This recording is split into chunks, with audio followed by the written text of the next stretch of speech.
everybody, welcome to Captain Vitus Top 5s, a segment on the Captain Vitus show where I pick a topic and I make it a top 5 because that's what the word means. And this is another collaboration video. If you didn't see my secret diary of a YouTuber video, you should watch it because it's good and I worked really hard on it, dick.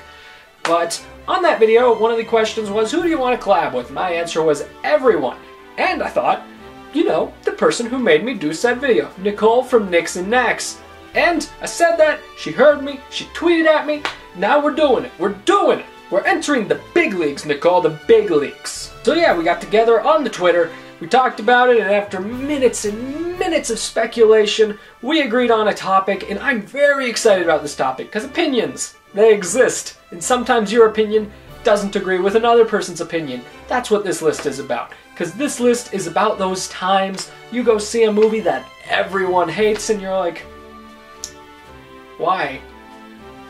Why'd they hate that? I enjoyed it. So yeah, without further ado, let's get into my most opinionated list ever. The word opinion really applies here, because these are movies that no one else liked, that I really seem to enjoy. These are my top 5 movies that everyone hated, but for some reason, I loved them.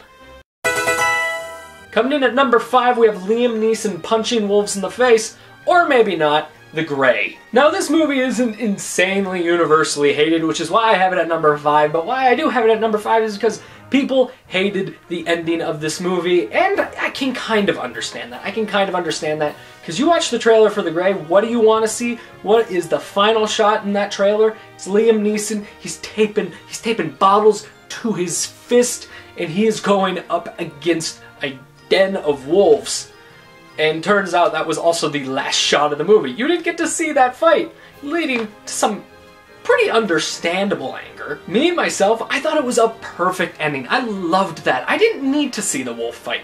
Would it have been nice? Of course it would have been. It would have been so cool to see Liam Neeson go up against wolves. But I don't know, I loved that, and I loved how it was the final shot, because no one survived in that movie. I don't need to see Liam Neeson die, I just need to know he went out fighting, and that's what that movie's ending did, and I loved it. So yeah.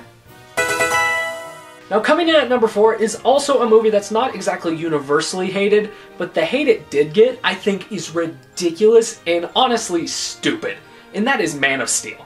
Am I the only one around here who loved Man of Steel and thought just about everything it did was great? It's not perfect, but not a lot of movies are, and I'm not a big Superman guy. This movie turned me around to Superman, and everyone's complaining, because it's not that stupid Superman who's just like, aha, like, they're just like, it's too dark and brooding. That's one of my least favorite things in the world, is when people complain, oh, it's so dark. So?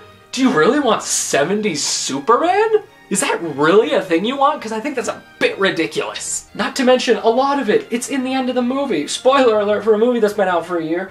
Metropolis gets pretty destroyed, and General Zod gets pretty dead. And people are outraged. How could he destroy Metropolis? How could he kill General Zod? Okay, 2 things. 1, destroying Metropolis. It's not like he was trying to. That's what happens when you get 2 basically gods fighting each other in a city. Guess what? If Superman didn't help, Metropolis would have been not a city anymore. It would have just been rubble. At least some buildings were left standing. It would have been just ground zero, just a hole. That's it.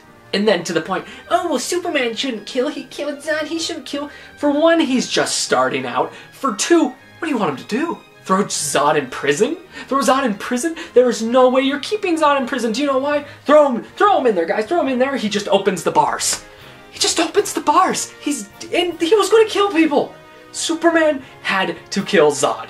And I'm glad he did. I'm glad Man of Steel was dark. I loved it. And if you didn't, I will fight you. This is one of the only times I'm just like, no, your opinion is stupid. I'm sorry.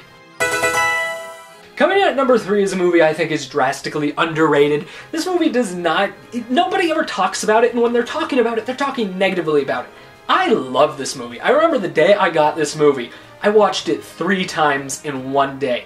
That's how much I loved it. Punisher Warzone. This is an R-rated Marvel movie about one of the most underrated Marvel characters ever, the Punisher, Frank Castle, and he's awesome. And I think he's played perfectly by Ray Stevenson. I enjoy the Thomas Jane Punisher. I enjoy it. But Ray Stevenson was such a perfect Punisher, and I loved this movie. I loved how violent and gritty it was. It was awesome. Heads are exploding. There is a scene in this movie where he like falcon punches a guy in the face, and his face just explodes. It's awesome. I love it, and it makes me sad that no one else did. Coming in at number 2 is a movie I just love to death. This was one of the first movies I can remember seeing in the theater, and I remember being very excited about it. Because when I was a young lad, I loved dinosaurs. I loved everything about dinosaurs. And do you know what I also loved, and still do? Jurassic Park 3. I've seen Jurassic Park 3 many times in the past year. I'm still trying to figure out what's so damn bad about it. Everyone's like, it's not even a movie, it's that bad, it's that bad. The Spinosaurus, the Spinosaurus was awesome. The Spinosaurus is a much cooler dinosaur than the T-Rex. Is the movie better than Jurassic Park 1? Of course it's not. But guess what? Not a lot of movies are. That movie is amazing. And honestly, the effects in the original Jurassic Park look better than the ones in 3. But guess what? I still love 3. Mostly because I saw this movie when it came out. I was still living in my old house. I was like that tall. I can't remember how old I was. I was in elementary school. And I went to see this movie. I loved it. And I bought it on VHS. Went down to the Blockbuster when it came out. Bought it on VHS. I've seen this movie so many times. I love it. I'm still trying to figure out what's so bad about it. Yeah, the one scene where Alan Grant is talking to the Velociraptor on the plane, sure. But this movie is awesome. I can never hear that one cell phone ring. If I hear that in a movie, I freak out. I freak out because this movie used to scare the crap out of me.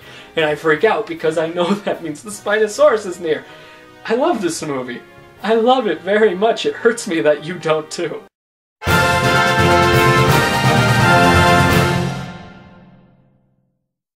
Here we are, the big one, number 1. What could it be? What could it be? This movie. It's not my favorite movie of all time, but I have seen, like, my favorite movie of all time is Tommy Boy. I love Tommy Boy. But guess what? I've seen this movie more than Tommy Boy. There was a good summer where I watched this movie every single morning. It was around when I was in middle school, and every morning I woke up. I remember I rented it from Blockbuster. I went back the next day and went, can I have this? Like, and I bought it. Ghost Rider. Now, you all know I'm a huge Nicolas Cage fan, and guess what? I think he did great in this movie. I love him as Johnny Blaze. I love this movie. This is like a 10 out of 10 movie for me, and everyone hates it. Everyone hates it. I think it's one of the most drastically underrated comic book movies of all time. It's amazing to me. I mean, you got Johnny Blaze, he sells his soul to the devil, he becomes the Ghost Rider, and he runs around at night, he picks up bad guys, and he just destroys their souls. It was so dark, it was so brooding, I loved it. I loved it, I loved it. And I told you, right before this, there was a summer where every single morning of that summer, I watched this movie. It was every single morning. I got up, got some breakfast, and I watched Ghost Rider. And you know what? I keep rewatching it year after year, thinking, oh, maybe it's just nostalgia, because that was one of the first superhero movies to really get me into the genre. No, guess what? I still love it. I still love it to this day, and I think Ghost Rider is drastically underrated. Its sequel, however, should have never been made. But I stand by my fact, Ghost Rider, one of the best comic book movies ever. Screw you. So yeah, guys, that is my list of the top 5 movies that everybody hates. For some reason, I really love. And of course, this is what really got me excited about this video. I want to hear what you think. What is that one movie? Or give me your top 5. What are some movies that everyone hates, but you have a soft spot in your heart? You watch it, you enjoy it, and you know what? Good for you. Good for you for enjoying that. And tell me what they are. Tell me why I'm wrong about loving Ghost Rider so much. You're not going to change me. You're not going to change me. I love Ghost Rider. I love it. I'm acting like Dane Cook right now. I love it. I love it. Ouch. Ouch. But yeah, do all that. Like, subscribe, and share the video. And there's a lot of dust in here. Stay classy. Where's all this dust coming from?